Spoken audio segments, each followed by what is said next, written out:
wabarakatuh. Perkenalkan, nama saya Erlita Rafina Bintari dari kelas Hukum B. Saya di sini ingin mengetahui sejarah emputan tular yang berada di Sidoarjo. Dan saya di sini akan langsung mewawancarai bapak-bapak petugas di sini. Permisi Pak, saya mau ada seputar pertanyaan tentang museum ini. Iya, oke, silakan. Bagaimana penjelasan Bapak tentang museum ini dan kapan didirikannya? Museum Negeri Emputan Tular memiliki sejarah yang sangat panjang. Jadi kalau cerita tentang museum, harus kita ketahui bahwa Museum Emputan Tular itu dirintis oleh orang yang namanya Von Faber sekitar tahun 1933. Nah, itu masih museumnya Von Faber ya. Kemudian sekitar tahun 60-an museum diserahkan kepada Yayasan Pendidikan Umum. Dari Yayasan Pendidikan Umum diserahkan kepada pemerintah melalui Provinsi Jawa Timur 1 November tahun 1974 itu dengan nama Museum Negeri Provinsi Jawa Timur Emputan Tular. Nah, dari situ Museum Emputan Tular mulai ada di bawah naungan pemerintah. Saat itu masih di bawah naungan Dirjen Kebudayaan, Kementerian Pendidikan dan Kebudayaan ya. Nah, dulu bertempat di Surabaya di dekat kebun binatang itu, tepatnya Jalan Mayangkara nomor 6 Surabaya. Mengikuti kebutuhan museum dengan segala bentuk perkembangannya, kebutuhan tanah, bangunan, dipindahkanlah dari Surabaya ke Sidoarjo ini tepatnya 14 Mei 2004 sampai sekarang. Assalamualaikum warahmatullahi wabarakatuh. Nama saya Muhammad Hayati, Program Studi Ilmu Hukum Universitas Trunojoyo Madura.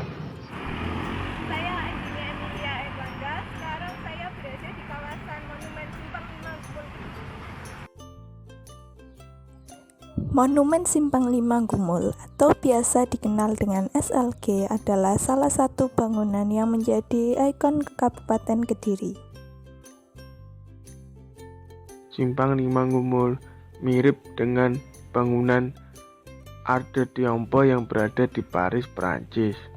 Mengapa bangunan ini dinamakan Simpang 5 Gumul? Karena bangunan ini terletak tepat di pusat 5 pertemuan jalan. Perkenalkan, nama saya Muskunah dari Program Studi Ilmu Hukum Fakultas Hukum Universitas Trunojoyo Madura. Di sini saya berada di daerah Bangkalan, yaitu tempatnya di Socah, Sembilangan. Saya akan mengobservasikan tentang wisata mercusuar, yaitu yang berada di daerah Sembilangan. Wisata ini banyak sekali pengunjungnya.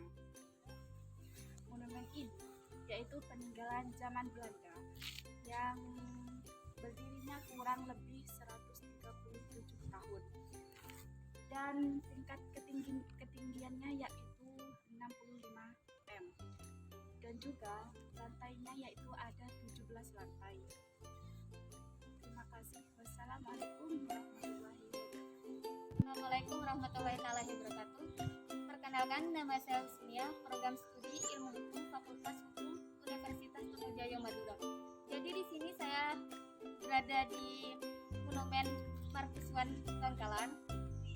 Monumen Mercusuar Bangkalan ini merupakan bangunan peninggalan kolonial Belanda yang dibangun pada tahun 1879. Tujuan dibangunnya mercusuar ini yaitu dulunya untuk membantu navigasi kapal laut serta mengontrol Selat Madura.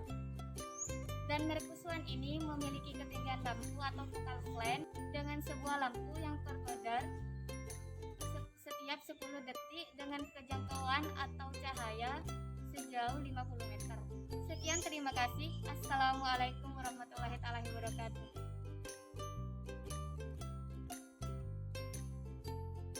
Assalamualaikum warahmatullahi wabarakatuh. Saya Atika Kumaila Zahra.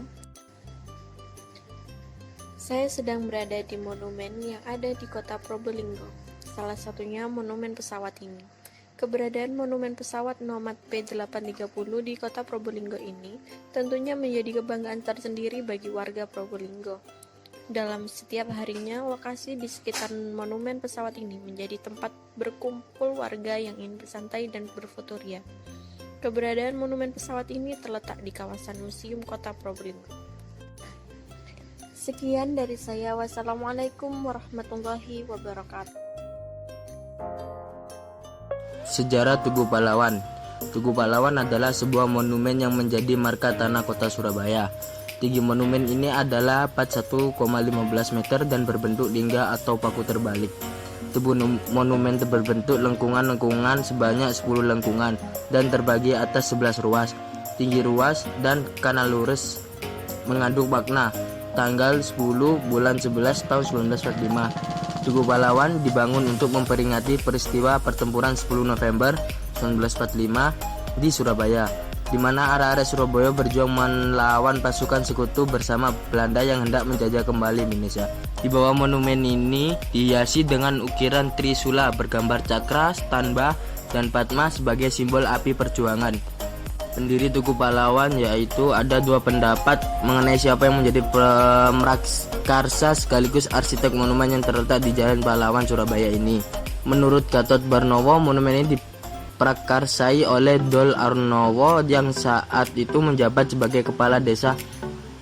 Menurut Gatot Barnowo, monumen ini diprakarsai oleh Dol Arnowo yang saat itu menjabat sebagai kepala daerah Kota Besar Surabaya. Kemudian ia meminta IR Tan untuk merancang gambar monumen yang dimaksud untuk selanjutnya diajukan kepada Presiden Soekarno. Sekian dari saya. Wassalamualaikum warahmatullahi wabarakatuh.